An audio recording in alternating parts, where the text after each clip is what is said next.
Twelfth class. आज हमारा third chapter है अवयव। इससे पहले हमारे दो चैप्टर पूरे हो चुके हैं, संबंध एवं फलन और त्रिकोणमिति फलन। ठीक है, तो थर्ड चैप्टर है अवयव। अवयव क्या होता है? जैसे किन्हीं भी संख्याओं या फलनों को हमें आयताकार बॉक्स में व्यवस्थित करना हमारा अवयव कहलाता है। ठीक है, जैसे मैंने परिभाषा लिख रखी है इसकी, संख्याओं या फलनों के आयताकार क्रम विन्यास को हम अवयव कहते हैं। ठीक है, जैसे एग्जाम्पल भी दे रखे हैं, ए बराबर दे रखे हैं -2, 0, 5, √5, 6। अगला अवयव दिया है b बराबर 1 + x, ये फलन हो गए, x² 3 cos x sin x +2 tan x। तो इन जो भी फलन या जिन संख्याएं हैं उनको आयताकार बॉक्स में हमने व्यवस्थित करके रखा है, तो इस चीज़ को हम क्या करें, अवयव कहते हैं। ठीक है, अब इनमें स्तंभ और पंक्ति क्या होती हैं? स्तंभ जैसे क्या होते हैं, ऊर्ध्व रेखाएं जैसे दे रखी हैं इसमें -2, 0, 3 और 5 √5, 6। तो ये जो रेखाएं हैं इनको हम बोलते हैं स्तंभ। और पंक्ति कहते हैं जैसे -2, 5 क्षैतिज रेखाएं, 0, √5, 3 और 6। तो ये रेखाएं हमारी कहलाती हैं पंक्ति। ठीक है, इसी प्रकार बी में भी देखिए, हमारे बी में 3 स्तंभ हैं, 1 + x cos x और x²। ठीक है, 1 + x cos x,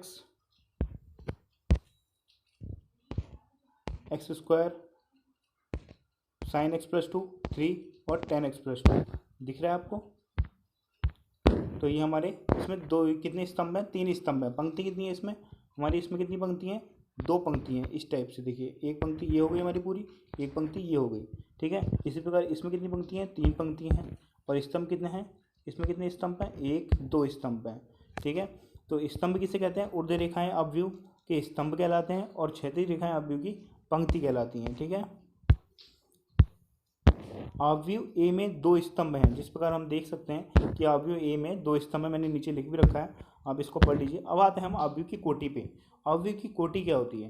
किसी अवयव की कोटि उस अवयव में उपस्थित अवयवों की संख्या व उसकी स्थिति को दर्शाती है। अवयव की कोटि m गुणा n के रूप में होती है। m जहाँ क्या होती है? पंक्ति होती है।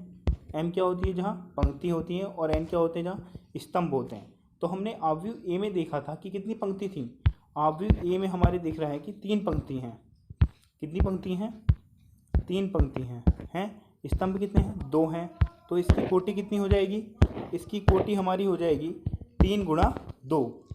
कोटि कितनी हो जाएगी इसकी? 3 × 2 हो जाएगी। ठीक है, और इसी प्रकार बी में कोटि कितनी हो जाएगी? 2 × 3 हो जाएगी। बी की कोटि कितनी हो जाएगी? 2 × 3 हो जाएगी। ठीक है, आगे बढ़ते हैं। अवयव के प्रकार क्या होते हैं? अब अवयव कितने प्रकार के होते हैं? अवयव हमारे देखिए कितने प्रकार के होते हैं। पहला अवयव है स्तंभ अवयव। स्तंभ अवयव किसे कहते हैं? जिस अवयव में केवल एक स्तंभ हो उसे स्तंभ अवयव कहते हैं। ठीक है, जिस प्रकार हमें एग्जाम्पल लिखे हुए हैं, देखिए ए अवयव हमारा दिया है 0, √3, -1 और 1/2। इसमें हमारी पंक्ति तो 4 हैं, बट स्तंभ क्या है? हमारा एक ही है केवल, जो ये हमने दिख रखा है। ठीक है, इसी प्रकार बी अवयव दिया है 5, 6, 7। इसमें हमारे 3 पंक्तियां हैं, लेकिन स्तंभ कितना है? 1 है। तो ये क्या कहलाता है? स्तंभ अवयव कहलाता है। ठीक है, इसी प्रकार पंक्ति अवयव किसे कहते हैं? जिस अवयव में केवल एक पंक्ति हो उसे हम पंक्ति अवयव कहते हैं। ठीक है, जैसे बी बराबर दिया है -1/2, -1/2 √5, 2, 3। तो हमारा दिख रहा है इसमें कितनी पंक्तियां हैं? एक पंक्ति है, दिया हुआ है। ठीक है, एक पंक्ति है, तो ये कैसा अवयव हो गया? पंक्ति अवयव हो गया। अब आते हैं हम वर्ग अवयव में। वर्ग अवयव क्या होता है? वह अवयव जिसमें पंक्ति और स्तंभों की संख्या समान हो, वर्ग अवयव कहलाता है। वह अवयव जिसमें पंक्ति और स्तंभों की संख्या कैसी हो?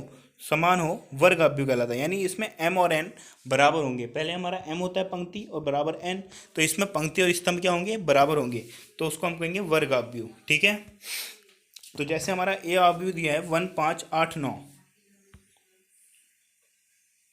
1, 5, 8, 9। ठीक है, 1, 5, 8, 9 दिया है, तो हमारे ये अवयव कैसा हो गया? ये हमारा वर्ग अवयव हो गया। ठीक है, इसी प्रकार वी अवयव दिया है हमारा 1, 2, 4, 8, 9, 5, 7, 6, 3। ठीक है, तो हमारे ये भी कैसा अवयव हो गया? ये भी हमारा कैसा अवयव है? वर्ग अवयव है। तो इसकी कोटि कितनी आ जाएगी? इसकी कोटि कितनी आ जाएगी? दोनों की कोटि निकालते हैं चलो हम लोग। तो 1, 5, 8, 9 की कोटि हो गई, 2 × 2 की कोटि है, यानी इसमें m और n बराबर है। इसमें देखिए 1 2 3 स्तंभ हैं यानी 3, और कितने पंक्तियां हैं, 1 2 3 पंक्तियां हैं यानी 3 गुणा 3 हो गई बी वाले की। तो इसकी कोटि कितनी होगी, 3 गुणा 3। देखिए इसमें पंक्ति और स्तंभ बराबर आ रहे हैं ना, तो एक ऐसा अवयव हो गया, वर्ग अवयव हो गया। विकर्ण अवयव क्या होता है, एक वर्ग अवयव विकर्ण अवयव कहलाता है यदि विकर्ण के अतिरिक्त इसके अन्य सभी पद कैसे हों, शून्य हों, तो उसको हम कहेंगे विकर्ण अवयव। यानी जो भी ऐसा अवयव जिसमें केवल विकर्ण में नंबर हो, बाकी पद शून्य हो, तो उसको हम कहेंगे विकर्ण अवयव। तो देखिए ए अवयव हमें दिया है -1 0 0 2, तो हम देख सकते हैं कि केवल विकर्ण में नंबर आ रहे हैं। इसी प्रकार इसमें भी विकर्ण में नंबर आ रहे हैं 1 4 5 -1 2। ठीक है, तो यहाँ हम देखते हैं बी में भी 1 4 5 आ रहा है और इसमें -1 2 आ रहा है, तो हम देख सकते हैं ये कैसा अवयव है, विकर्ण अवयव है। ठीक है, अदिश अवयव क्या होता है, एक विकर्ण अवयव अदिश अवयव कहलाता है, अर्थात एक वर्ग अवयव b बराबर -1 0 -1 के विकर्ण के सभी अवयव समान हो।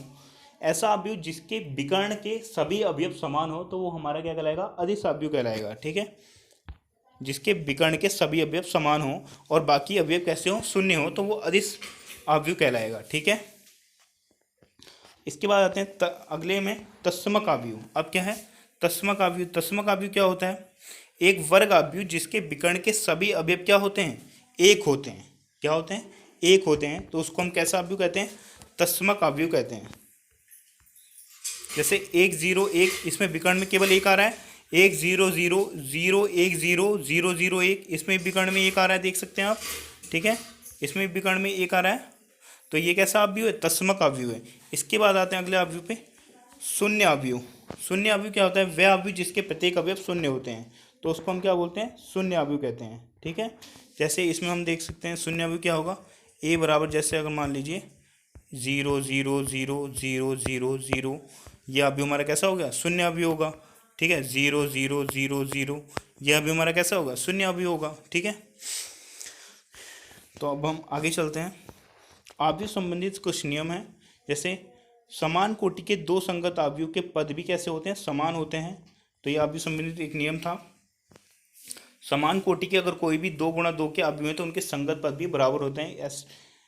इससे रिलेटेड आपके कुछ क्वेश्चन आएंगे इस प्रश्नावली में। तो प्रश्नावली हम अपनी स्टार्ट करते हैं, 3.1 है। ठीक है, तो इसको स्टार्ट करते हैं। इसका पहला क्वेश्चन है, अवयव ए बराबर 2 5 19 -7 35 -2 5/2 12 √3 1 -5 और 17 के लिए ज्ञात करें अवयव की कोटि, अवयवों की संख्या और अवयव। ठीक है, तो अवयव की कोटि मैंने बताई थी क्या होती हैं, पंक्ति गुणा स्तंभ। तो पंक्ति कितनी है, इसमें 3 पंक्तियां हैं, देख सकते हैं आप, 1 2 3 पंक्तियां आ रही हैं, तो 3, और स्तंभ कितने हैं, 1 2 3 4, तो 3 गुणा 4 इसकी कोटि हो गई। अवयवों की संख्या कितनी हो गई, 3 गुणा 4 बराबर 12। अवयव हम निकालते हैं इसमें। अवयव A13 का मतलब होता है कि A1 मतलब पहली पंक्ति और तीसरा स्तंभ। तो हम देख सकते हैं कि पहली पंक्ति ये हो गई और तीसरा स्तंभ ये हो गया, यानी 19 नंबर। ठीक है, एक मिनट, पहली पंक्ति तीसरा नंबर यानी 19 नंबर हो गया इसमें। ठीक है,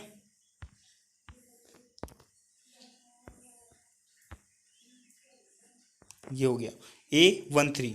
A21 दूसरी पंक्ति पहला नंबर यानी 35। ठीक है, A33 तीसरी पंक्ति तीसरा नंबर यानी -5। ठीक है, A24 दूसरी पंक्ति चौथा नंबर यानी 12। A23 दूसरी पंक्ति थर्ड नंबर यानी 5/2। ठीक है, इस टाइप से हम अवयव भी ज्ञात कर लिए इसके। अगला क्वेश्चन चलते हैं, यदि किसी अवयव में 24 अवयव हैं तो संभव कोटियाँ कितनी होगी। यदि इनमें 13 अवयव हैं तो कोटियाँ कितनी होंगी। 24 अवयव हैं तो 24 के गुणनखंड कितने प्रकार से कर सकते हैं हमें ये देखना है। ठीक है, तो वो ही हमारी कोटियाँ हो जाएंगी। तो इसका आंसर देखते हैं। 24 अवयव होने पे संभव कोटियाँ 1 गुणा 24 भी हो सकता है, यानी उसमें एक पंक्ति और 24 अवयव हो सकते हैं। 24 गुणा 1 यानी 24 गुणा 1 कहने का मतलब क्या है, जैसे 24 रो हों और एक स्तंभ हो, ऐसा भी हो सकता है। ठीक है, 24 पंक्तियां और एक स्तंभ हो सकता है। ठीक है, 2 गुणा 12 भी बन सकता है, गुणनखंड करेंगे 24 का गुणनखंड करेंगे, 12 गुणा 2 बन सकता है, 3 गुणा 8 बन सकता है, 8 गुणा 3 बन सकता है, 4 गुणा 6 बन सकता है, 6 गुणा 4 बन सकता है। यदि इसमें 13 अवयव हैं तो संभव कोटियाँ कितनी होंगी? 13 जो है एक अभाज्य संख्या है, तो इसकी संभव कोटियाँ कितनी हो जाएंगी? 1 गुणा 13 और 13 गुणा 1, क्योंकि 13 के अलावा गुणनखंड कोई नहीं होता है, केवल एक होता है। ठीक है, एक तो सभी संख्याओं का गुणनखंड होता है। यदि किसी अवयव में 18 अवयव हैं तो इनकी संभव कोटियाँ क्या हैं? यदि इसमें 5 अवयव हैं तो क्या होंगे? तो इसको आप स्वयं करें, 18 के गुणनखंड करके देखेंगे आप, 18 गुणा 1 इस टाइप से। ठीक है, 1 गुणा 18, 2 गुणा 9, 9 गुणा 2 इस टाइप से। तो आप बताइएगा इसकी कितनी संभव कोटियाँ आ रही हैं, और यदि इसमें 5 अवयव हैं तो कोटियाँ क्या आएंगी। अगले क्वेश्चन में चलते हैं। एक 2 गुणा 2 अवयव ए बराबर आई जी की रचना कीजिए जिसके अवयव निम्नलिखित प्रकार से प्रदत्त हैं। देखिए इसमें कुछ हमें क्वेश्चन दिए हैं, तो इसके हमें अवयव निकालना है। तो ए बराबर आई जे, जो आई है वो पंक्ति को रिप्रेजेंट कर रहा है और जे जो है वो स्तंभ को दिखा रहा है इसमें। ठीक है, यानी आई प्लस जे अपॉन 2 का होल स्क्वायर। अवयव अगर 2 गुणा 2 कोटि का है तो उसमें संभव पद कितने होंगे? 4 पद होंगे। A11 होगा, A12 होगा, A21 होगा, A22 होगा, उसमें 4 ही पद होंगे ना। तो हम पहले निकालते हैं A11, यानी आई का मान 1 और जे का मान 1 इस क्वेश्चन में रख देते हैं, तो हमें मिल जाएगा कौन सा पद? A11 मिल जाएगा। ठीक है, तो हम रख के देखते हैं। A11 रखा, 1 + 1 का होल स्क्वायर अपॉन 2 इक्वल 2 का स्क्वायर अपॉन 2, या 2 का स्क्वायर कितना हो गया? 4 अपॉन 2 इक्वल कितना आ गया? 2 आ गया। ठीक है, ऐसे हमने A12 निकाला। A12 कितना आ गया? 1 + 2 का होल स्क्वायर अपॉन 2 इक्वल 1 + 2 कितना हो गया? 3 हो गया। 3 का स्क्वायर अपॉन 2 इक्वल कितना हो गया? 9 हो गया। 9 अपॉन 2 आ गया। ये हमारे क्या आ गया? A12 आ गया। A12 के बाद अब हम देखते हैं A21। 21 में आई का मान 2 हो गया, जे का मान 1 हो गया, तो हमने रख दिया 2 + 1 का होल स्क्वायर अपॉन 2, 2 + 1 का होल स्क्वायर अपॉन 2, 2 + 1 कितना हो गया? 3 हो गया। 3 का स्क्वायर अपॉन 2, 3 स्क्वायर कितना हो गया? 9 हो गया अपॉन 2, तो A21 कितना आ गया? 9 अपॉन 2 आ गया। इसी प्रकार A22 कितना? A22 क्या आएगा आप देखते हैं। A22 में हम क्या करेंगे? 2 + 2, आई का मान 2, जे का मान भी 2, तो 2 + 2 का होल स्क्वायर अपॉन 2, 2 + 2 कितना हो गया? 4 हो गया। 4 का स्क्वायर कितना हो गया? 16 अपॉन 2, 2 से 16 को डिवाइड किया कितना आ गया? 8 आ गया। ठीक है, तो A22 कितना आ गया? 8। अतः अवयव क्या आ जाएगा हमारा? A बराबर 2, 9/2, 9/2 और 8। ठीक है, इसी प्रकार क्वेश्चन नंबर 2 भी हमारा करेंगे। क्वेश्चन नंबर 2 में हमें दिया है ए आई जे इस प्रकार परिभाषित है कि आई अपॉन जे, यानी आई भी जो होगा मान और जे जो होगा उसको अपॉन में रखना पड़ेगा। इसकी कोटि भी 2 गुणा 2 की है, तो अवयव के पद A11, A12, A21, A22 ही होंगे। ठीक है,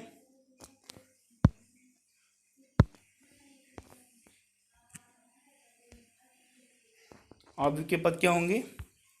A11, A12, A22, A21, A22 ही होंगे। ठीक है, A11 बराबर कितना हो गया? 1/1 इक्वल 1, और A21 कैसे निकालेंगे? 2/1, क्योंकि आई का मान 2 हो गया और जे का मान 1 हो गया, तो 2/1 इक्वल टू A12 1/2 आ जाएगा। A22 क्या आ जाएगा? 2/2 इक्वल 1 आ जाएगा।